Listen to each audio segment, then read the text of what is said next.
Hello World Class. So today in Matilda we are reading the chapter called The Practice.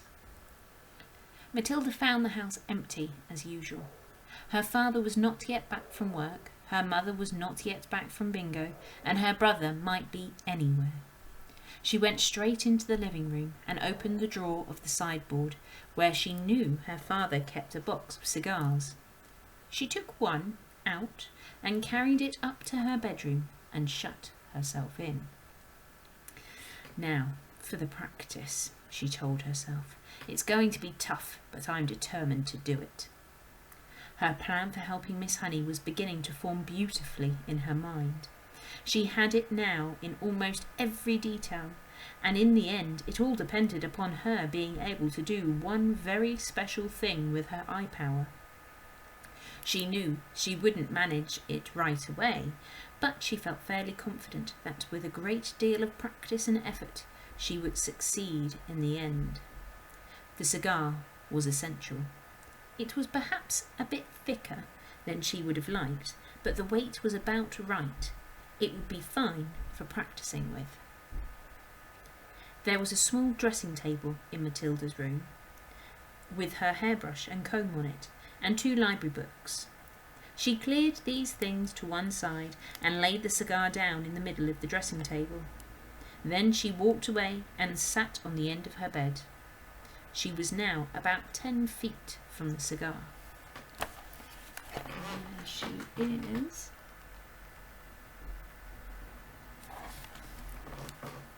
She settled herself and began to concentrate, and very quickly this time she felt the electricity beginning to flow inside her head, gathering itself behind the eyes, and the eyes became hot and millions of tiny invisible hands began pushing out like sparks towards the cigar. "Move," she whispered, and to her intense surprise, almost at once the cigar, with its little red and gold paper band around its middle, rolled away across the top of the dressing table and fell onto the carpet.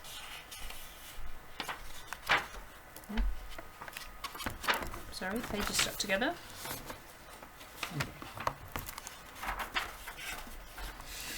Matilda had enjoyed that.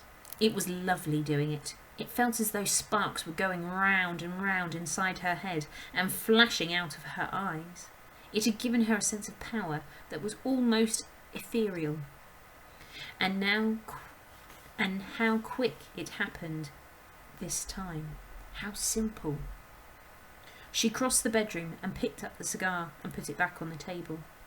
Now for the difficult one, she thought. But if I have the power to push, then surely I have the power to lift. It is vital I learn how to lift it. I must learn how to lift it right up into the air and keep it there.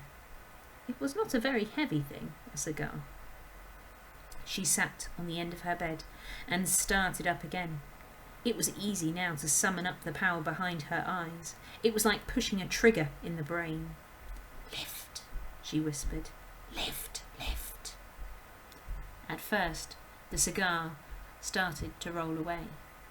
But then, with Matilda concentrating fiercely, one end of it slowly lifted up about an inch off the tabletop. With a colossal effort, she managed to hold it there for about 10 seconds. Then it fell back again. "Phew," she gasped. "I'm getting it. I'm starting to do it." For the next hour, Matilda kept practising, and in the end she managed, by the sheer power of her eyes, to lift the whole cigar clear off the table, about 6 inches into the air, and hold it there for about a minute. Then, suddenly, she was so exhausted she fell back onto the bed and went to sleep. That was how her mother found her later in the evening. And there are the pictures of Matilda sat on her bed and then trying. You can see the strain there, can't you?